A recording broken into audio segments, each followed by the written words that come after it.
L'annuale addestramento congiunto sulle 3 cime di Lavaredo tra il Soccorso Alpino della Guardia di Finanza di Auronzo e Cortina e il Soccorso Alpino e Speleologico Veneto di Auronzo si è tramutato in tragedia. Stamattina attorno a mezzogiorno, conclusa la simulazione del soccorso con verricello di un infortunato in parete, l'elicottero delle Fiamme Gialle di Bolzano è risalito in quota per recuperare 4 soccorritori in sosta alla cengia della piramide, propagine della cima grande. Uno di loro, l'appuntato scelto Sergio Francese, è stato urtato dal rotore del velivolo che si era avvicinato alla parete per procedere all'imbarco in modalità overing, manovra durante la quale l'elicottero libera in aria appoggiando un solo pattino.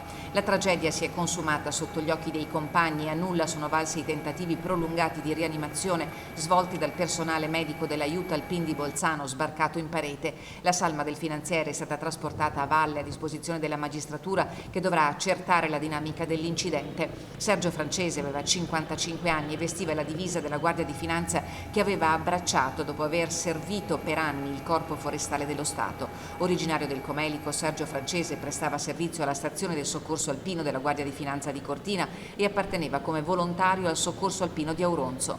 Commozione e partecipazione al dolore del figlio 17enne e dei familiari è stata espressa dal presidente del Soccorso Alpino Veneto Selenati e dal presidente nazionale dell'Antonio. Numerosi messaggi di cordoglio giunti in queste ore dalle massime cariche istituzionali, in testa il governo, con i ministri dell'Economia e delle Finanze Gualtieri, dell'Interno Lamorgese e dal comandante generale della Guardia di Finanza Zaffarana. Anche l'amministrazione provinciale di Belluno, presente all'esercitazione con il consigliere delegato alla protezione civile Massimo Bortoluzzi, ha rivolto alla famiglia di Sergio Francese sentimenti di vicinanza e di condivisione del dolore, estesi alla grande famiglia del Soccorso Alpino, sempre in prima fila per gli altri.